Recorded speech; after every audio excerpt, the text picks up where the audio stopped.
An excerpt from Give Death a Chance, The British Zombie Invasion 2 by Alan Goldsher. July 21st, 2009.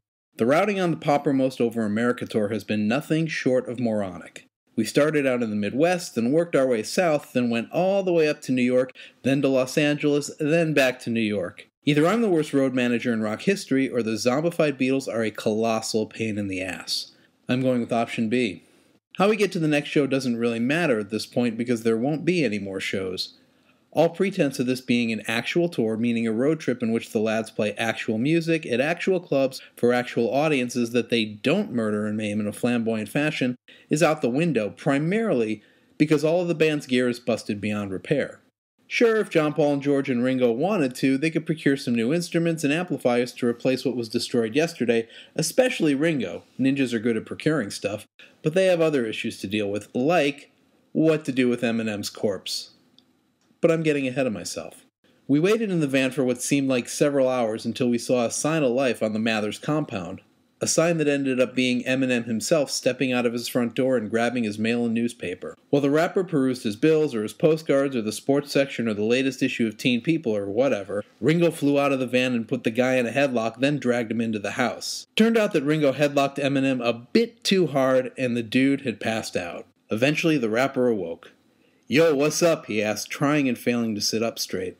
John looked at me and said, "And there's the reason why rap needs to be made extinct. Drives me bloody mad when blokes start their sentences with, yo. Yo, I hear you," I said. As Ringo snorted, John told me, "Listen, you cheeky cunt, just because we've kept you alive this long doesn't mean we're going to keep you alive. Let's be honest here, John," I said. "If you were going to kill me or eat me or zombify me or whatever, you'd have done it already. You know it, and I know it, and Rap Boy over here knows it too." "Knows what, yo?" Eminem asked. John said, "And there's another reason why rap needs to be made extinct. It drives me bloody mad when blokes end their sentences with yo." Eminem sat up and said, "Yo, suck my dick, yo." Gritting his teeth, John asked Paul, "Can I fucking kill him now?" No, not yet," Paul said. "I think he can help us. He's in touch with the teenage crowd, and that used to be our crowd. He can tell us how he relates to them." He looked at Eminem and said, "So, how do you relate to them?" Eminem repeated, "Yo, suck my dick, yo." Paul stared at Eminem, then at Lennon, then back at Eminem, then back at Lennon and said, "Johnny, you may fucking kill him now." "With pleasure," John said.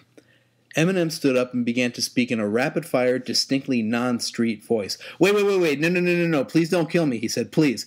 Let me explain myself." "What the hell is there to explain?" I asked. "A lot," Eminem said. "You see, I'm a product of marketing." "A what?" John asked.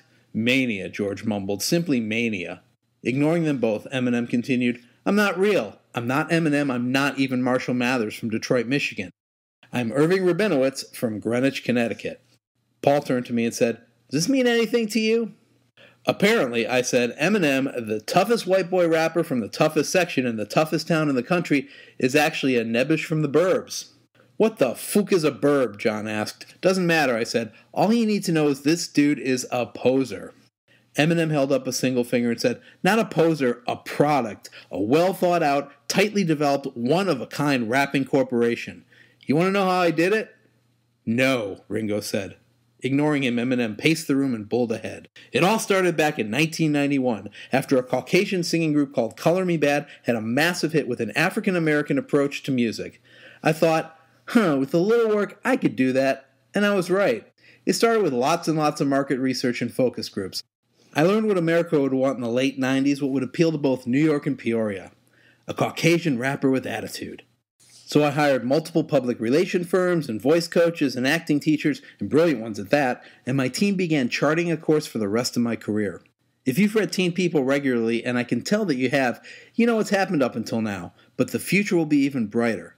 I'll be doing another stint in rehab in 2012, and when I say rehab, I mean my private island in Hawaii, which will give me yet more credibility among the 18 to 29 urban demographic. During those 3 months, I'll record an album in which I'm backed by live musicians. It'll mostly be rap, but there will be some actual songs on there, which we'll release in 2013.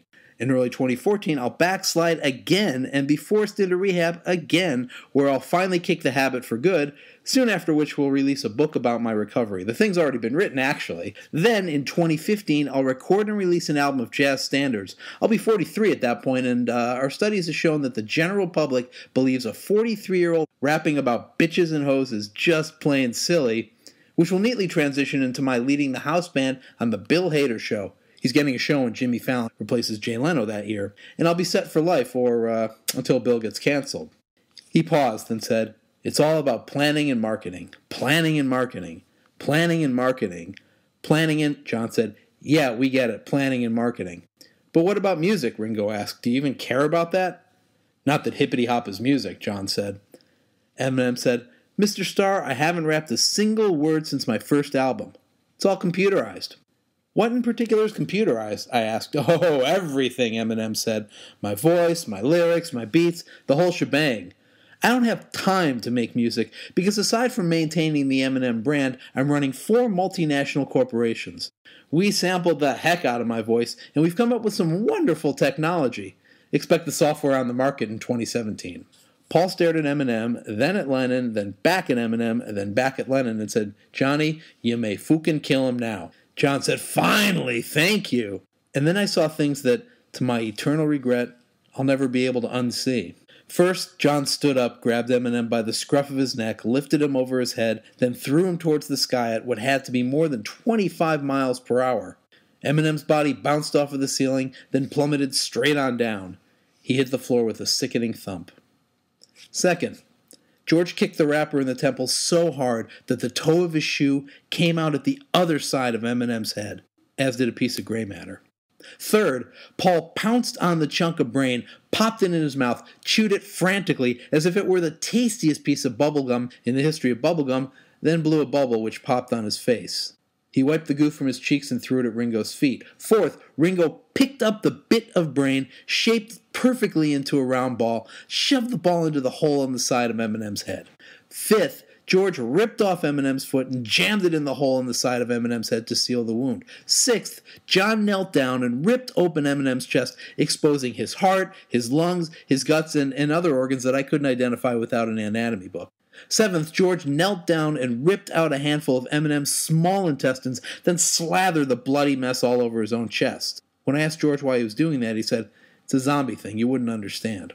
Eighth, Paul and John followed George's lead until all of Eminem's guts were stuck to the 3 zombie Beatles' respective torsos. Ninth, with his dying breath, Eminem, a.k.a. Marshall Mathers, a.k.a. Slim Shady, a.k.a. Dr. Dre's bitch, gasped something unintelligible. Lennon took a nibble of large intestine, then tenderly put his hand on the rapper's pale cheek and whispered, "What was that, mate?" Eminem's whisper grew fainter. "It's okay," John said. "Take your time. I want to hear what you have to say, and I'll wait as long as necessary." Eminem gurgled. John cuffed Eminem on the ear and yelled, "Speak up, wanker!" The rapper's eyes opened wide, and with his dying breath, he croaked, "Gah, gah." "What?" John asked. "Gah, gah. She can tell you what you need to know. She knows all." "Who knows all?" John asked. "Lady Gaga. The answer lies within Lady Gaga. Find her. Talk to her. She's at the garden in 2 days. Go to her. Go to her. Go to..." And then he lost himself in the music and bit it. As we walked back to the van, George asked, "What's the garden?" I said, "Madison Square Garden." "Where's that?" "New York," I said. John grinned, saying, "The Statue of Liberty, Que Pasa, New York," then let loose with a zombie moan that shattered the windows at Eminem's mansion and killed all the koi in Eminem's pond. This has been an excerpt from Give Death a Chance, The British Zombie Invasion 2 by Alan Goldsher, available March 27, 2012, published by Boogu Press. For more information, please visit www.alangoldsher.com.